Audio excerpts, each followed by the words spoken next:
और स्पेस को डिस्कस कर रहे थे। मैंने अर्ज़ ये की थी कि तसव्वुफ़ के अंदर जो शख्स कुरान के टाइम और स्पेस को समझ जाता है ना, कि टाइम स्पेस क्या है, ज़मान व मकान क्या है और इंसान से कैसे मुंसलिक है, तो बहुत हद तक उस पर चीज़ें मुनकशिफ होना शुरू हो जाती हैं। इस पे इकबाल के ऊपर जब मोर देन 20,000 बुक्स लोगों ने लिखी, तो उनमें से बहुत सारी किताबें ज़मान व मकान के हवाले से मैंने पढ़ी। उनमें से एक दो किताबें मुझे ऐसे लगता है उन किताबों को पढ़ने से कि बंदे के पास जो ज़मान व मकान का अपना कॉन्सेप्ट होता है वो भी कन्फ्यूज़ हो जाता है वहाँ से।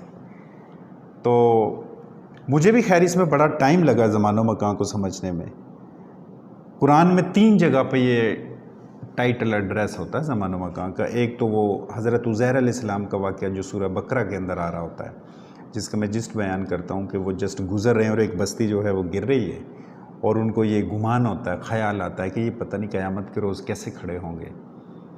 तो उनको उस वक्त मार दिया जाता है और उनको 100 साल रखा जाता है उस हालत में, और फिर उठाया जाता है और कहा जाता है कि बताओ तुम कितना अरसा मरे हुए रहो। तो वो कहते हैं कि मैं तो 1 घड़ी या 2 घड़ी रहा हूँ। फिर कहा जाता है कि अपना खाना देखो, तो खाना उनका इंतहाई एक्सट्रीम फ्रेश होता है। गधा देखो तो वो तो हड्डियाँ बन चुका होता है। तो एक छोटे से एरिया में, एक सरकमफेरेंस के अंदर एक चीज़ पे ज़मान व मकान, टाइम और स्पेस रुक गया है और एक पे जो है वो 100 साल गुजर गए।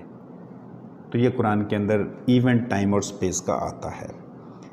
फिर एक असहाबे कैफ का वाक़या है, वो भी टाइम और स्पेस को रिलेट करता है। और दूसरा जो है जहाँ हज़रत खिज़र अलैहिस्सलाम जो हैं वो मिलते हैं उससे मूसा अलैहिस्सलाम से, वहाँ पे भी तीनों इवेंट्स जो हैं वो टाइम और स्पेस बदलते हैं। फिर मैंने अर्ज़ ये की थी कि ये हमारा रूम 3 डायमेंशनल है ऐसे।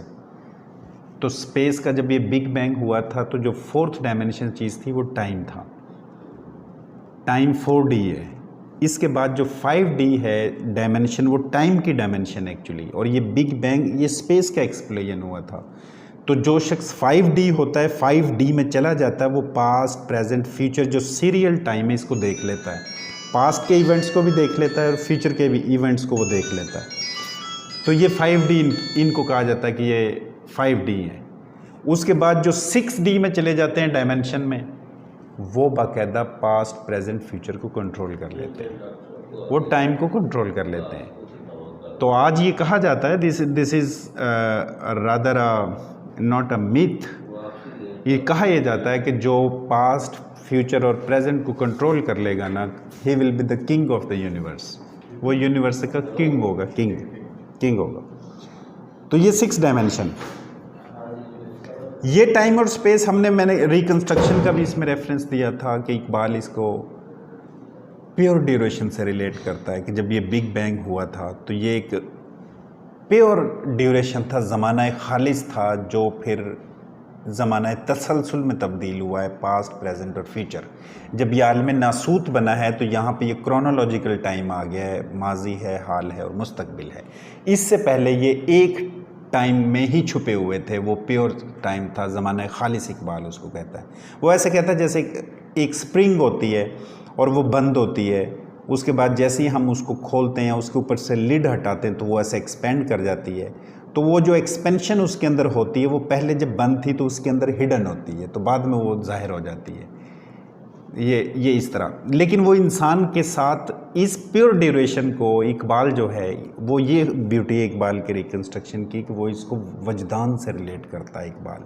वो कहता है ये इंट्यूशन है इकबाल की। यहाँ से मुझे ये फीलिंग आई है कि ज़मान व मकान जो बाहर इंसान देखता है ना, या आसमान देखता है, कॉस्मोस देखता है, ये बेसिकली इंसान के अंदर मौजूद है, ये इंसान के अंदर मौजूद है। प्योर ड्यूरेशन इंसान की रूह की तरफ जाता है। इंसान जब सोल में जाता है तो वो जिस गेटवे के ज़रिए एंटर हो रहा होता है वो इंट्यूशन है।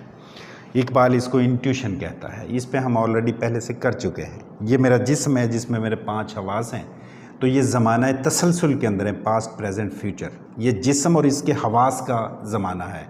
रूह का कोई पास्ट प्रेजेंट फ्यूचर नहीं है, वो एक मूवमेंट है जो इस केस के अंदर बंद है, वो प्योर ड्यूरेशन है। और उसको कनेक्ट करने वाला जो दरवाज़ा होगा वो इंट्यूशन होगा। ये हम ऑलरेडी बता चुके हैं आप लोगों को। तो ये टाइम और स्पेस, ये कंटिन्यूस टाइम होता है, टाइम और स्पेस ज़माना तसलसल। और जो प्योर ड्यूरेशन है बियॉन्ड टाइम और स्पेस, वो ये वाला प्योर ड्यूरेशन।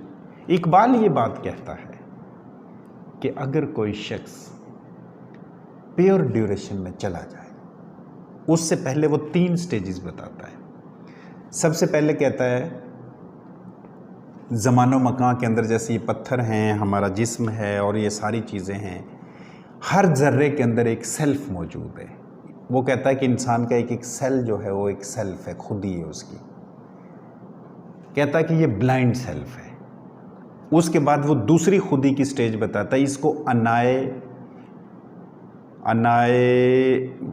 बेबसर कहता है, ब्लाइंड सेल्फ को अनाए। हाँ, फिर दूसरी सेल्फ वो खुदी की बताता है, उसको कहता है एफिशिएंट सेल्फ, अनाए फाल।